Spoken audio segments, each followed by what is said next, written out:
الحمد لله رب العالمين، ولي الصالحين، ولا عدوان إلا على الظالمين، وصلى الله وسلم على نبينا محمد وعلى آله وصحبه وسلم تسليما كثيرا إلى يوم الدين. نحن وإياكم في الدرس الرابع أو الحلقة الرابعة من سيرة المصطفى صلى الله عليه وسلم، وتوقفنا وإياكم في المرحلة الأولى، وهي مرحلة الدعوة سرا، وكيف أن هذه الدعوة بدأت تنتشر في أوساط قريش. وبعد 3 سنوات تقريبا من الدعوة السرية أنزل الله جل وعلا على محمد صلى الله عليه وسلم: وأنذر عشيرتك الأقربين. وكانت هذه السورة من ضمن آيات في سورة الشعراء، والذي يطلع على سورة الشعراء يجدها مليئة بقصص الأنبياء مع أقوامهم، وكأن تلك الآية بين ثنايا تلك القصص تخبر النبي صلى الله عليه وسلم أنه سوف يواجه وسوف يؤذى وسوف يكذب، ولكن العاقبة للمتقين.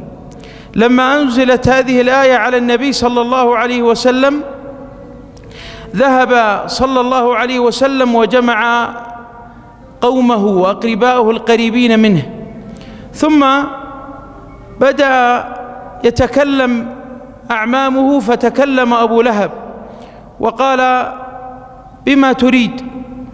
ولعل شأنك أن إذا بلغت منزلة عالية ظننت أنك سوف تغلب العرب ولا تستطيع لذلك.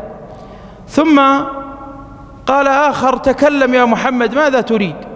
فقال صلى الله عليه وسلم: الحمد لله أحمده وأستعينه وأستغفره، وأشهد أن لا إله إلا الله وحده لا شريك له، والله الذي لا إله غيره أني رسول الله إليكم خاصة وإلى الناس عامة، وأنكم ستموتون كما تنامون، وأنكم ستحيون كما تستيقظون، وإنكم ستحاسبون على أعمالكم، فإما إلى جنة أبدا وإما إلى النار أبدا.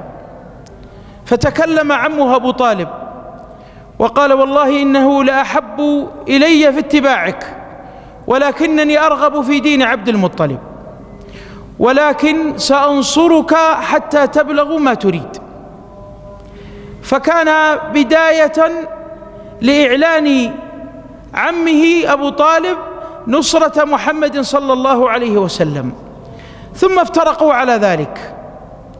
وبعد أيام قام النبي صلى الله عليه وسلم لما اطمأن من عمه أبو طالب أنه سوف يدافع عنه، فارتقى الصفا ونادى في القوم وأعلن أن لديه أمر عظيما، فبدأ ينادي في القبائل: يا بنو عبد مناف، يا بنو فلان، يا بنو فلان، حتى سمعوا المنادي من كل أصقاع مكة، فكل اجتمع عنده، ومن لم يستطع قدومه أرسل أحدا ينوب عنه، فاجتمعوا أمام النبي صلى الله عليه وسلم.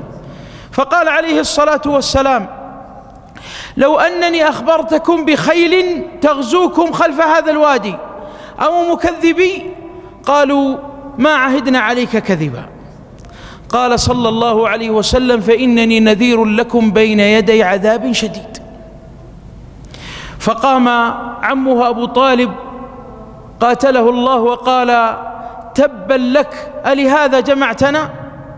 فأنزل الله جل وعلا: تبت يدا أبي لهب وتب، ما أغنى عنه ماله وما كسب، سيصلى نارا ذات لهب، وامرأته حمالة الحطب، في جيدها حبل من مسد، أي في عنقها.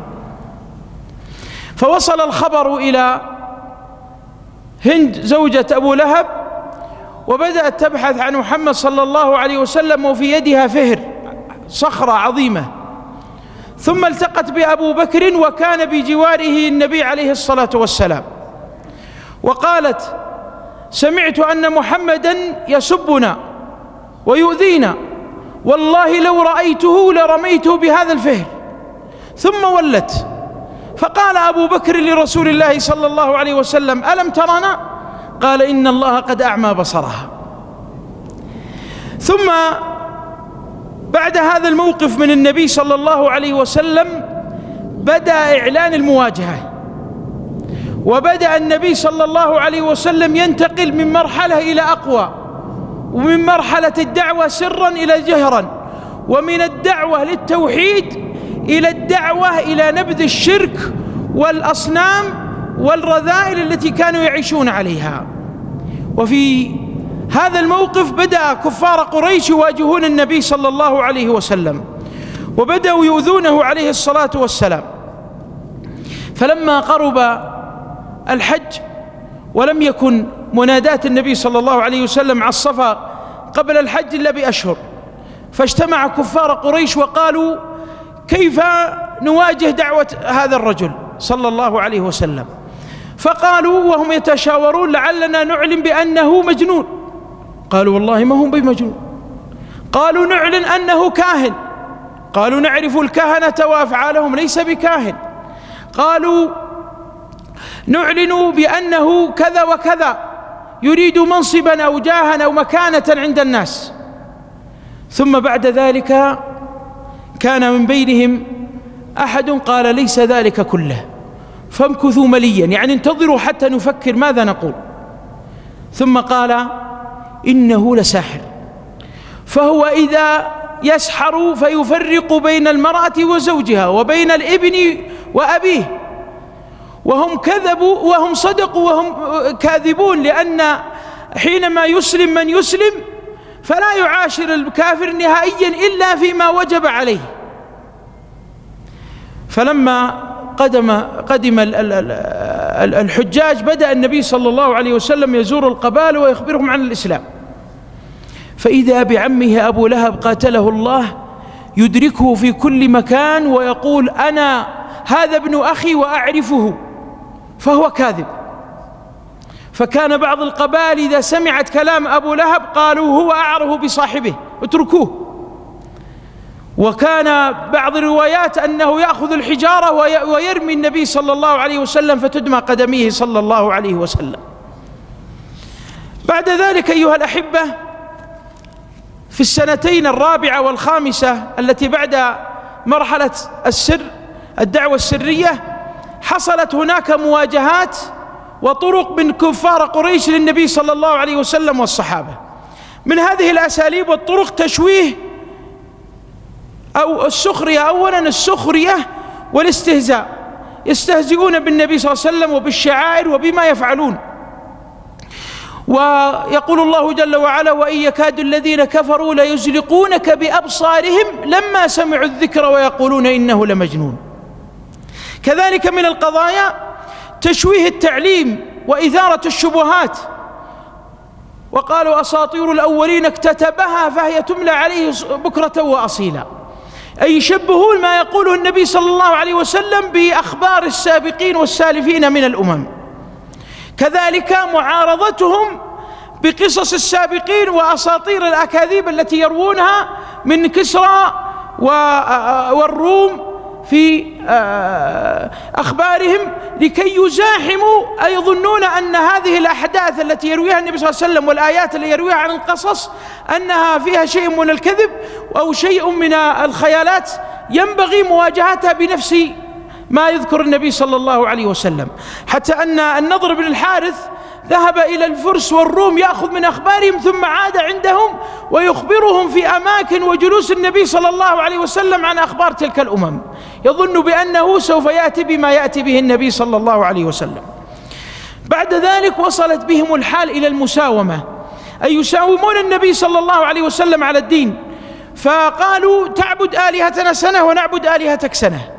وهذه من الروايات التي وردت، هل هي كانت في بداية الدعوة أم بعد في منتصف السنة الثامنة والتاسعة؟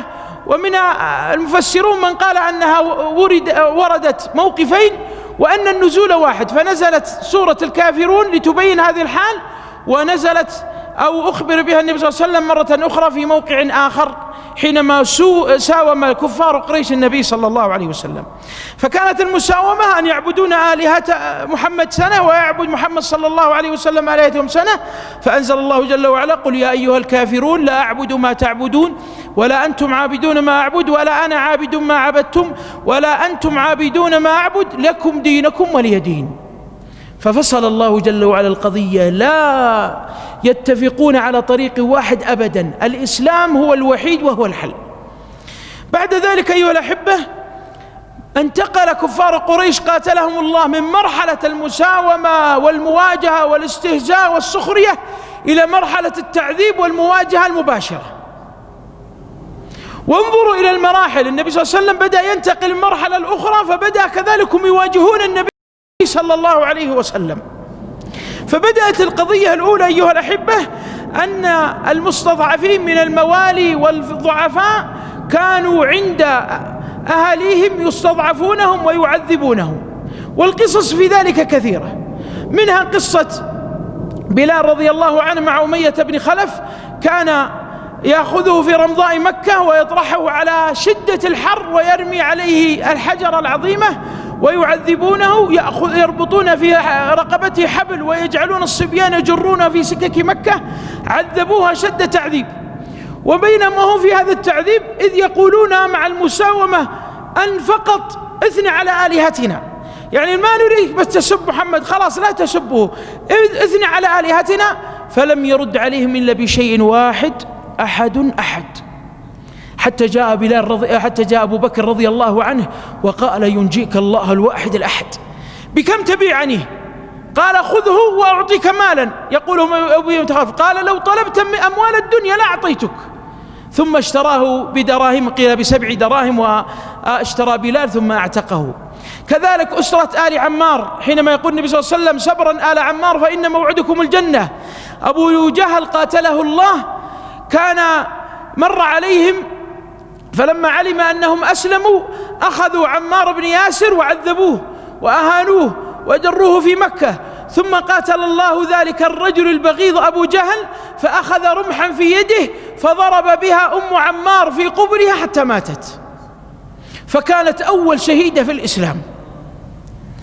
كذلك من المواقف أيها الأحبة قصة أبو جهل مع النبي صلى الله عليه وسلم، قال له: إن كان معك قوما يدافعون عنك فمعي هذا الوادي كله.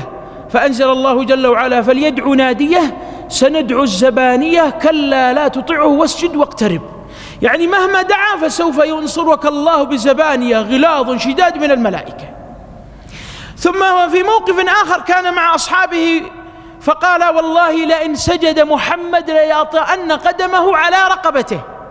فلما رأى النبي صلى الله عليه وسلم ساجدا أتى أبو جهل وأراد أن يطأ بقدمه رقبة النبي صلى الله عليه وسلم، فإذا هو يتراجع ويتلكأ ويهرب خلف ظهره. فقالوا: ما بك؟ قال: والله إنني وجدت أهوالا وأحزابا عظيمة. فقال النبي صلى الله عليه وسلم: والله لو تقدم قليلا لتخطفته الملائكة. كذلك من المواقف عقبة بن أبي معيط تحدى هو وأصحابه أن ما إذا دخل النبي صلى الله عليه وسلم عند باب الكعبة أن يؤذيه. فلما سجد صلى الله عليه وسلم يقول ابن مسعود: قام أشقى القوم عقبة بن أبي معيط وأخذ سل الجزور لناقة عند أحد من كفار قريش ثم رمى بها على ظهر النبي صلى الله عليه وسلم. يقول عبد الله بن مسعود: وكنا في ذلك الحين ضعفاء لا نستطيع أن ندافع ونفعل شيئا. فقامت بنته فاطمة رضي الله عنها وأزالت عنه الأذى ثم ذهبت تسبهم. فلما انتهى النبي صلى الله عليه وسلم من صلاته رفع يديه وجلس يدعو: اللهم عليك بقريش، اللهم عليك بقريش، اللهم عليك بقريش. فهاب القوم وجلسوا يرجون محمد أن يسكت. ثم قام صلى الله عليه وسلم يدعو عليهم واحدا واحد: اللهم عليك بعقبة، اللهم عليك بأمية، اللهم عليك أبي جهل. قال عبد الله بن مسعود: والله أنني رأيتهم موتى في قليب بدر، في غزوة بدر. وكانوا يهوبون أن الإنسان يدعو عند مكة لاستجابة الدعاء في ذلك الموطن. كذلك خباب بن الأرت رضي الله عنه عذب من كان وليا عندها وأهين بسبب إسلامه. هذه تقريبا حال الصحابة في بداية الدعوة، بل من الروايات أنهم ذهبوا إلى النبي صلى الله عليه وسلم وقالوا: ألا تدعو لنا، ألا تستنصر لنا؟ فقال صلى الله عليه وسلم: لقد كان من كان قبلكم يمشط بمشاط الحديد لا يرده ذلك عن دينه، والله لتسيرن الراكب من صنعاء إلى حضرموت لا تخاف إلا الله والذئب على غنمه ولكنكم تستعجلون. فكان النبي صلى الله عليه وسلم يعطي إيحاءات ومواقف وأحاديث بتحملهم وصبرهم وأن النصر قادم.